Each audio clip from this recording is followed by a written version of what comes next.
तृप्ती ह्यांच्याकडे होमिओपॅथी चालू केल्यापासून त्याचा हायपर ॲक्टिव्हपणा खूप कमी झाला आहे. इवन तो त्याला एखादी गोष्ट खूप वेळा समजून सांगायला लागायची, पण आता ॲटलिस्ट 2 to 3 टाईम्स सांगितलं तरी त्याला ती एखादी गोष्ट समजून जाते. कॉन्सन्ट्रेशन लेवल वाढली आहे थोडी. परत अभ्यासातही तो व्यवस्थित करतो सगळं. स्पीच प्रॉब्लेम होता, बोलू शकत नव्हता जास्त, तर आता तो एखादी गोष्ट त्याचं एखादं वर्णन खूप छान पद्धतीनं करतो.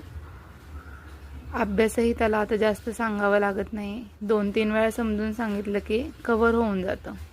डॉक्टर तृप्ती यांच्याकडे 7 ते 8 महिने त्या गोळ्या चालू होत्या. आता त्याचं 3-4 महिने गोळ्या बंद झाल्यात, तरीही तो जसं आहे तसंच आहे पुढे, नाही का. म्हणजे गोळ्यांची गरज वाटत नाही की बंद झाल्यात गोळ्या आता, तरीही तो खूप छान पद्धतीने सगळं करतोय.